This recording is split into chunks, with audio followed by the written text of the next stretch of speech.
আসসালামু আলাইকুম, সবাই কেমন আছে? আশা করি ভালো আছেন। তো আপনার দয়া আমাদের খুব ভালো আছি। তো আপনি বিদেশ আসতে যাচ্ছেন, আপনার কাছে টাকা পয়সা নাই। তো এই চিন্তা মাথার থেকে বাদ দেন। টাকার টেনশন মাথার থেকে বাদ দেন।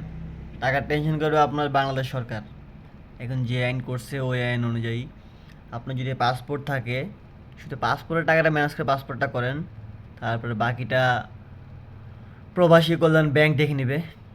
পাসপোর্টটা করবেন, আপনার ভিসার জন্য জমা দিবেন। ভিসা উঠলেই আপনি সব কিছু নিয়ে চলে যাবেন প্রবাসী কল্যাণ ব্যাংকে। প্রবাসী কল্যাণ ব্যাংকে যাওয়ার পর প্রবাসী কল্যাণ ব্যাংক থেকে আপনাকে একটি ফর্ম দিবে।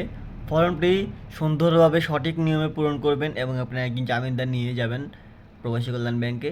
প্রবাসী কল্যাণ ব্যাংক আপনাকে 3 থেকে 4 কর্মদিবসের ভিতরে আপনাকে টাকাটা পরিশোধ করে দিবেন। আপনার ঋণের টাকাটা সেটা দিবে আপনাকে লোন হিসাবে। সেই লোনটা আপনার পরিশোধ করতে হবে বিদেশে যাওয়ার 2 মাস পর থেকে আপনার লোনটা কার্যকর শুরু হবে। বিদেশে যাওয়ার 2 মাস পর থেকে লোনটা কার্যকর শুরু হবে।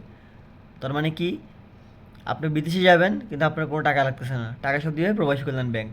যদি সঠিক নিয়মে সব কিছু আপনি করতে পারেন গাইডলাইন ফলো করে, তাহলে অবশ্যই প্রবাসী কল্যাণ ব্যাংক আপনাকে ঋণ দিতে বাধ্য থাকিবে। এটা আমার কথা না, আপনার কথা না, এটা হচ্ছে কি প্রবাসী কল্যাণ ব্যাংক, প্রবাসী কল্যাণ মন্ত্রণালয়ের কথা, যেখান থেকে পুরোটা নিউজ আসছে। আপনার এখন থেকে যদি বিদেশ যাওয়ার ইচ্ছা থাকে অবশ্যই প্রবাসী কল্যাণ ব্যাংকের সাথে যোগাযোগ করুন এবং কী কী ডকুমেন্টস প্রয়োজন, কী কী লাগবে সেগুলো আপনি অবশ্যই যোগাযোগ করুন, যোগাযোগ করে কালেক্ট করে নিন।